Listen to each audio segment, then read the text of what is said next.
नमस्कार दोस्तों, जय हिंद। मेरा नाम जितेंद्र बिरला है। दोस्तों, आज मैं जिस विषय पर चर्चा करने जा रहा हूँ, वो बहुत ही संवेदनशील विषय है, जो अभी कुछ दिनों से सभी बच्चे पटवारी परीक्षा को लेकर के जो सवाल उठा रहे हैं। तो पहला सवाल मेरा उन शिक्षकों से है, जो अपने बच्चों को दिन रात मेहनत करके पढ़ा रहे हैं और उन बच्चों ने पढ़ाई करके आज एक मुकाम हासिल किया है, बच्चे सिलेक्ट हुए हैं। क्या आप ये कहना चाहते हैं कि सारे बच्चे फर्जी हैं, सिर्फ जवाब हाँ या ना में चाहिए? सिर्फ हाँ या ना। अगर आपका जवाब हाँ है, तो आप भारतवर्ष के सारे बच्चों को गाली दे रहे हैं जो मेहनत करके पास हुए हैं, और आप शिक्षक नहीं हैं। और आपका जवाब नहीं है, तो आपकी मांग जो आपने की है कि जांच होनी चाहिए, मैं आपके पक्ष में हूँ। जांच होनी चाहिए, लेकिन आप उन बच्चों के बारे में क्यों भी एक शब्द नहीं कह रहे हैं जो बच्चे सिलेक्ट हुए हैं? जांच के साथ साथ उन बच्चों को नियुक्ति दी जाए जो बच्चे सही हैं। क्योंकि आप क्या बोल रहे हैं कि बच्चों को जांच से डर लग रहा है। बच्चों को जांच से डर नहीं लग रहा है, बच्चों को डर ये लग रहा है चुनावी माहौल है। और आप जो मुद्दा बना रहे हैं एग्ज़ाम कैंसिल करने का, आप एग्ज़ाम कैंसिल करा दोगे तो ये मौका उन बच्चों को नहीं मिलने वाला अगले 2 3 साल तक। कौन गारंटी लेता है कि ये अगले साल या 4 5 महीने के बाद ये वैकेंसी आ जाएगी? ये फालतू की बातें हैं। ये जो कह रहे हैं आप लोगों के साथ एक ब्रेन गेम खेल रहे हैं। आप लोगों को बेवकूफ़ बना रही है शिक्षक। क्या 10 यूट्यूब चैनल वाले डिसाइड करेंगे भारत का भविष्य, कि बच्चा कौन पढ़ाई कर रहा है नहीं कर रहा है? क्या परीक्षा इन टीचरों ने दी थी? क्या इनके भविष्य के साथ खिलवाड़ हो रहा है? खिलवाड़ उन बच्चों के भविष्य के साथ हो रहा है जिन बच्चों ने दिन रात मेहनत करके ये एग्ज़ाम दी। मैं ये नहीं कहता कि जिन्होंने पास की, एग्ज़ाम सभी बच्चों ने दी है, सभी बच्चों ने मेहनत की है, सभी बच्चे इस लायक थे, पास हो सकते थे। पर आप बताइए कि 12 लाख वैकेंसी में से मात्र 8,217 बच्चे ही सिलेक्ट हुए। क्या एग्ज़ाम होगी तो अगली बार भी तो इतने ही बच्चे सिलेक्ट होंगे, फिर बाकी बच्चों का क्या? ये उन बच्चों के दिमाग को एक ये जिहादी की तरह काम कर रहे हैं। उन बच्चों के ब्रेन को वॉश कर रहे हैं। जो अगली परीक्षाएं हैं, बच्चे उन पे कॉन्सेंट्रेट नहीं कर पा रहे हैं, ताकि ये बच्चे इसमें भी सिलेक्ट नहीं हो और अगली एग्जाम में भी सिलेक्ट ना हो। आपकी कोचिंग चलती रहे। क्या ये 10 यूट्यूब वाले यूट्यूब चैनल पर आकर के ये बोलते हैं कि किसी बच्चे ने कुछ कमेंट किया, क्या उन्हें पता है किस बच्चे ने कमेंट किया, वो सिलेक्टेड है अनसिलेक्टेड है? आप यूट्यूब चैनल पर उन बच्चों को डायरेक्ट बुलशीट और पता नहीं क्या क्या बोल करके आप सामने आ रहे हो। आप भारत के एक जिम्मेदार नागरिक हो, आप शिक्षक हो। आपका काम है शिक्षा देना, बच्चों को सही शिक्षा दो, उनका सही मार्गदर्शन करो। आपको जांच करानी है, जांच कराओ, शुरुआत मुझसे करो। अगर मैं फर्जी पाया जाता हूँ तो फांसी की सजा बीच चौराहे पर दो। मेरा नाम जितेंद्र बिरला है, उम्र 40 वर्ष, भूतपूर्व सैनिक। आप सभी पर ये लाछन लगा रहे हो, ये क्या सही बात है? मेरा कुछ नहीं, चलो ठीक है। जो बच्चे आज इतनी मेहनत, आपको पता है रोजगार की भारत में कितनी समस्या है? सरकार रोजगार देने का प्रयास कर रही है, अथक प्रयास कर रही है। 40 दिन तक 80 शिफ्ट में ये एग्जाम हुई है और आप बोलते हैं कि एग्जाम दोबारा करा लो। ये क्या 2 दिन का खेल है? आप एक दिन कहीं यात्रा प्लान करते हैं, आप भोपाल आंदोलन की बात करो, 25 तारीख को आएंगे, उसके लिए आप 4 दिन पहले प्लान कर रहे हो। उसके बाद भी क्या होगा आपको पता नहीं है, और आप बच्चों के भविष्य के साथ खिलवाड़ कर रहे हो।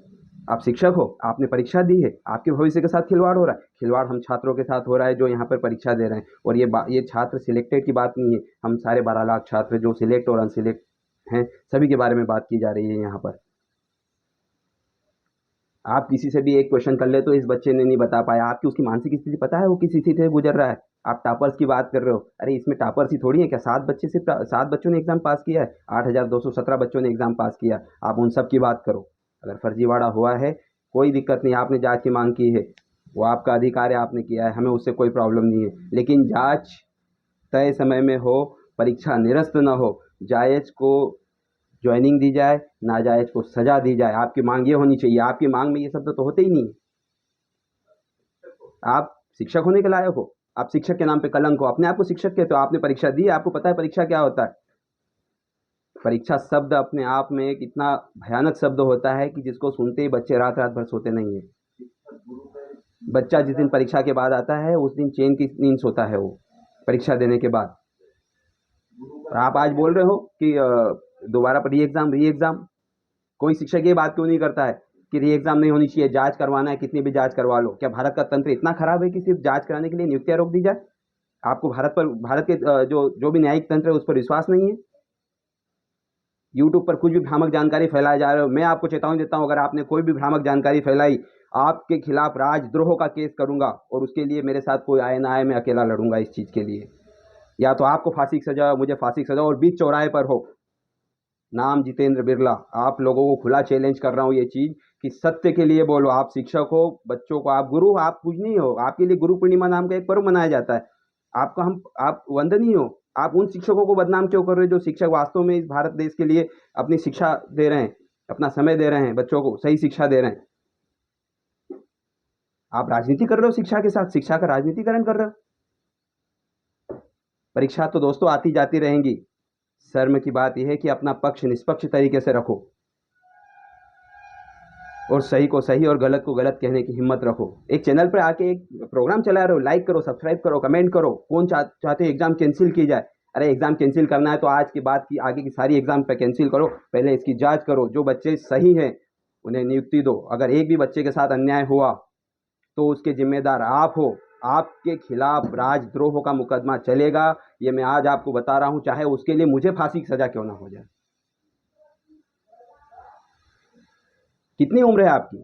आप बताते हो 13 साल का अनुभव है, 13 साल का अनुभव है। 16 साल देश सेवा करने के बाद, 4 साल भूतपूर्व सैनिक रहने के बाद पढ़ाई करके अपना अधिकार लिया है। और अपना अधिकार हम नहीं छोड़ते, हम सैनिक हैं, ये ध्यान रखना। चाहे वो सीमा हो, चाहे अपना देश की आंतरिक व्यवस्था हो, हमारा अधिकार कोई हमसे छीन नहीं सकता। और आप अधिकार दिलाने की बात करते हो, बोले न्याय होना चाहिए। तो न्याय क्या है? आप बताइए, न्याय क्या होता है?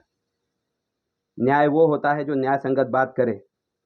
आप बच्चों के दिमाग के साथ खेल रहे हो, उनका भविष्य खराब कर रहे हो। आगे आने वाली परीक्षा के लिए कोई बच्चा कॉन्सेंट्रेट नहीं कर पा रहा है।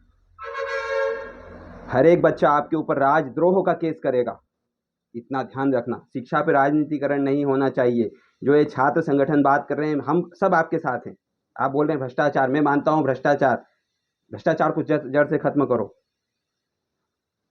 लेकिन बच्चों का भविष्य क्यों खराब कर रहे हो आप? शुरुआत मुझसे करो, जांच करो। मैं फर्जी हूं, निष्पक्ष हूं, निष्पक्ष तरीके से जांच करो। अगर सही है, आप लोगों को ये बात सही लगे, सोचो इसको। ये बहुत बड़ा ब्रेन गेम है। एक बच्चे का 3,000 से 4,000 खर्चा एग्जाम देने के लिए, 12 लाख इंटू 4,000 कर दो। हर बच्चा एक कोचिंग से कोचिंग लेता है, बिना शिक्षक के कोई नहीं पढ़ सकता, गुरु के बिना ज्ञान नहीं मिल सकता।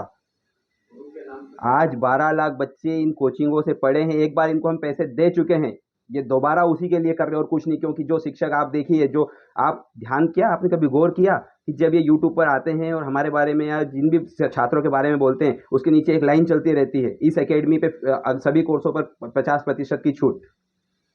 ये धंधा कर रहे हैं। शिक्षा को इन्होंने बिजनेस बना दिया, व्यापार बना दिया है। एक तरह बोलते हैं सरकार रोजगार नहीं देती है, रोजगार के अवसर पैदा नहीं हो रहे। सरकार दिन रात अथक प्रयास करके आपको नौकरी देने का प्रयास करती है, पर आप भी समझ सकते हो कि सभी बच्चों को नौकरी नहीं दी जा सकती है। हर एक बच्चे का criteria district wise cut off है। आप बोलते हो 155 वाले बच्चे का नहीं हुआ और 142 वाले का हो गया। आपको पता है वो बच्चा किस डिस्ट्रिक्ट का है? हर डिस्ट्रिक्ट का कट ऑफ अलग अलग है, हर कास्ट का कट ऑफ अलग अलग है। क्यों भ्रामक जानकारी फैला रहे हो आप लोग?